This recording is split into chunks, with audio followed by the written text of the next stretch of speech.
All right, so I want to talk about no-till and all the different options you have for doing it.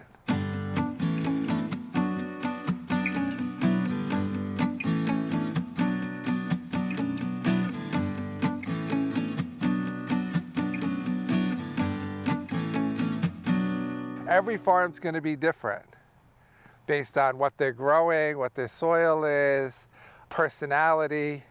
And so there's going to be a lot of different ways to put that into your farm. And it's not just one thing or not, or whether it's no-till or it isn't. You know, it's a huge spectrum. And that leads me to, well, what is it? And I like to be as inclusive as possible. That whatever you want to do and whatever you want to call it, in terms of no-till, it doesn't matter to me.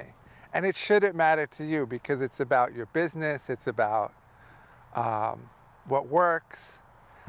And if it's something you're already talking about, then you're probably already a pretty small-scale, sustainable farmer anyway, and it's all good. And it's just adding to the overall picture of your farm. What is tillage? Well, tillage is anything you do to the ground to prepare it for planting. So it's an incredibly broad definition. Plowing is involved, digging is involved, furrowing, all of those things is part of tillage. For me, like, there's really no such thing as like removing all of that, because you have to be able to get the plants in the ground. So you've got to be doing something. You've got to be either smoothing a bed or using a seeder with a plow on the front of it to get the seeds in there, or even using your finger to make a hole and putting a seed in. But with kind of this surgence of people wanting to go into no-till, you always have a small group who want to take something and make it just for themselves, or want to say that they're the purist in something. And this is true in religion and in politics and everything else. You always have that aspect of something.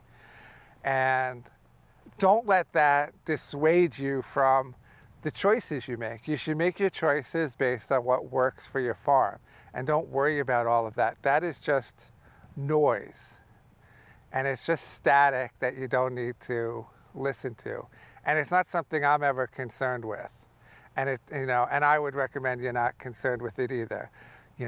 It's all one big group of no-till farmers doing what they want and fighting over whether a rake is no-till or a tilther is no-till or a broad fork's no-till or whatever it is, or using plastic is no-till.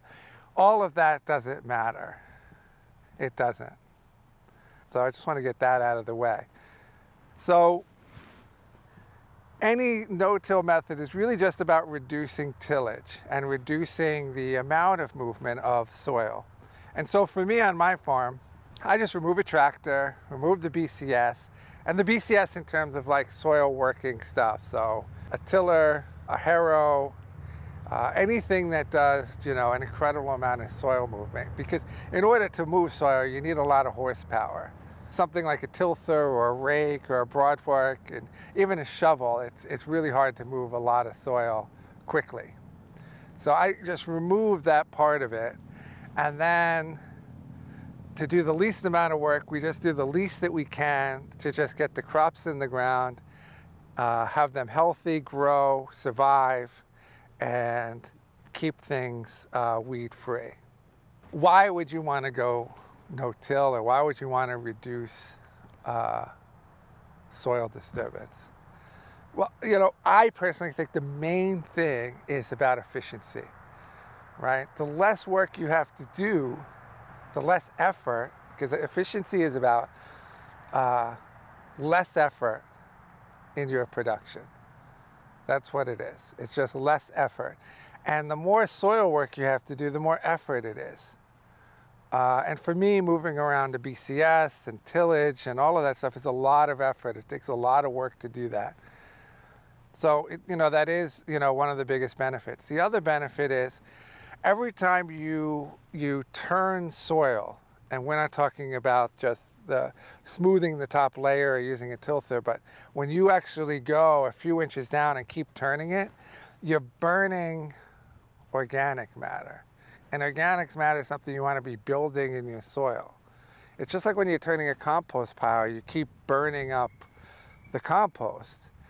But in a compost pile, you're trying to break things down to compost, and so you need to be able to get air in there. But when you bring in, heavy tillage, you're just putting so much air in there that you're really just burning up this organic matter. And for having soil life and a balanced soil, both chemically and biologically and physically, keeping those layers is just beneficial to the health of the soil. We're not taking that organic matter, burning it up, but we're also not putting it down deep and then, keep, mixing it in and mixing it in. We're having those layers. So if you go down 10 inches, it's not like there's a lot of organic matter in my soil because it hasn't been pushed down there, right? The organic matter is more near the top, and it's getting broken down as it gets moved through the layers of soil, just like in the forest. But you're not mimicking the forest, right? You don't want a whole bunch of sticks on the ground and big piles of leaves and all of that stuff. But we're still mimicking those layers and that natural sort of progression from top to bottom. So for me, I never want to invert those layers and mix them all up. I like to keep, that top layer, that top layer for me is going to be the amendments I add, the compost I add, all of that stuff. And that's in the first half inch, right? That's where all of that thing is happening. And then it's getting just broken down over time and getting smaller and smaller and working its way into the soil, right? And then we just keep adding and feeding and keep adding and feeding the soil. And then the soil over time changes its composition for the better and, increasing its organic matter. And with no-till, you'll be keeping a lot more organic matter. The other benefit is you're not going to keep bringing up weed seeds, right? Those weed seeds that are down here, they're not going to be able to germinate. They're just too far from the surface. And so over time, you're going to be killing all the weeds up here. New weed seeds will get blown in, but the weed seeds that are actually here, you can kill either with your cultivation or flame weeding, whatever method you're using, and the amount of weed seeds will be reduced greatly over time. You don't keep bringing them up anew. Inside, like a hoop house, where we're using that screen size and you don't have new weed seeds blowing in, you can, get it almost down to zero with a no-till method. Now, no-till also has its drawbacks. And the main drawback is going to be in turning over beds. And that's because you're not bringing in heavy equipment to be able to get rid of crop residue and prepare the top layer for planting. But we're going to go into that and go into different methods of how to do that with no-till based on the crop itself. One of the other things is when you're tillage, there's certain things, like in a greenhouse, you could get more things like crickets, because when you're turning the soil, you keep exposing eggs of pests and killing them. And so when you go no-till, you're going to find that you have this new pest problems on the farm. But, these things can be dealt with. It's not such a big deal. In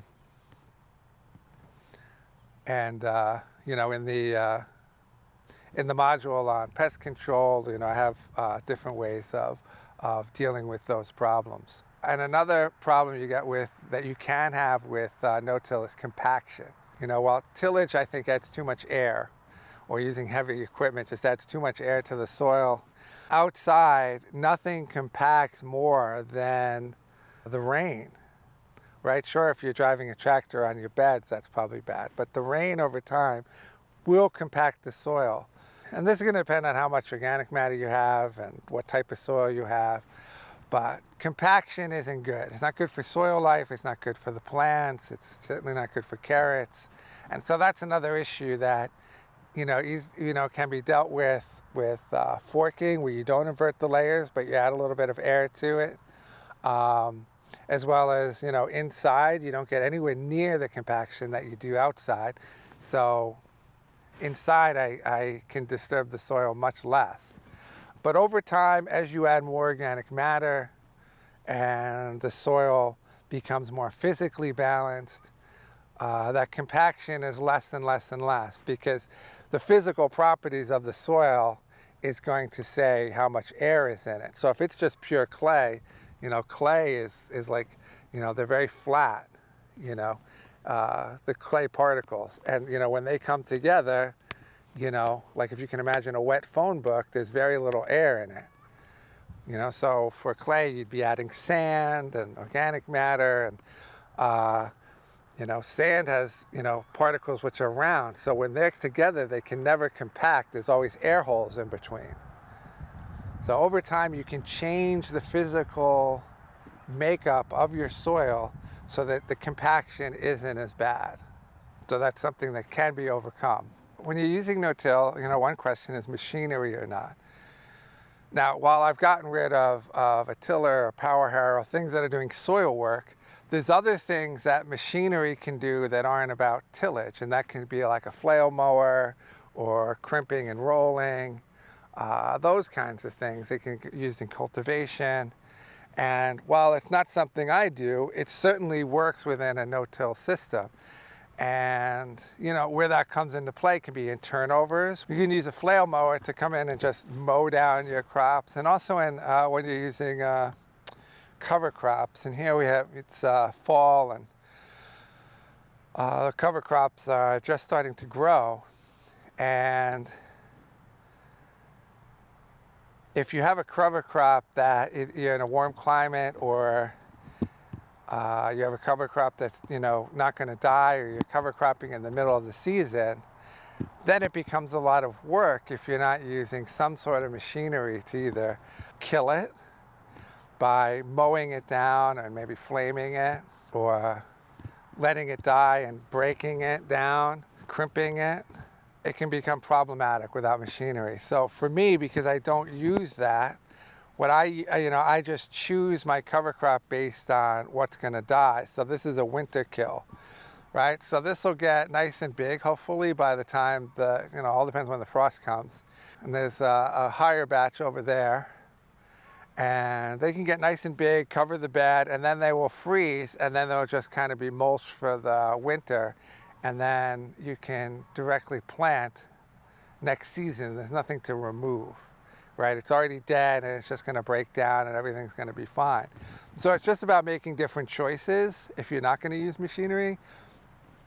But I don't want to say that machinery is bad or anything. It certainly isn't. And especially as you get to larger scale, it's, it can be very, very useful for doing large scale cover cropping and having a way to deal with it. So there's certainly a place for it.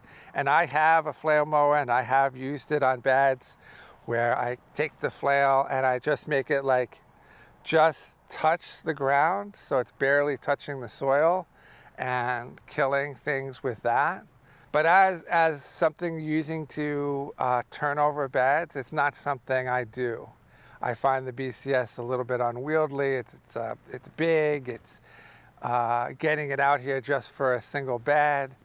I'd rather use certain techniques in harvesting and planting to avoid that. And we'll go over that later, but it is certainly an option for certain things. You don't need to have one system that you use across the farm. Each vegetable can be treated differently. So you might do something different for lettuce, or for root crops, or for your cover crops, or your broccoli. So you may do different turnovers than you would for other crops. And you can do them, differently for each of those crops, because that's where no-till really comes into play. It's not while the stuff is growing, it's when you're turning things over, because you're removing the old crop and you're preparing again. And so it's how you prepare those beds, what you're going to do, whether you're going to till or whether you're going to flail mow it or whether you're going to tilth it. And so we're going to go into more specifics about that. But heavy machinery, you know, as I said, it is an option, and it's something you can think about if you already have it, and to start experimenting with using it. And definitely in cover cropping, it can be useful. And so, you know, I didn't mention it, but these are peas, and these are the same peas I use for shoots. I already have them on the farm, and then I just come out here, and this is where probably the only place I use an earthway. But I'll probably switch to using a jang, because, you know, the earthway is getting old, to using the jang for it. The jang I keep inside, so that's why I don't bring it out here, but I may start doing that. But I put 2 rows of the peas on each of the bed. It's really quick, and it's a really nice cover crop for me for the winter.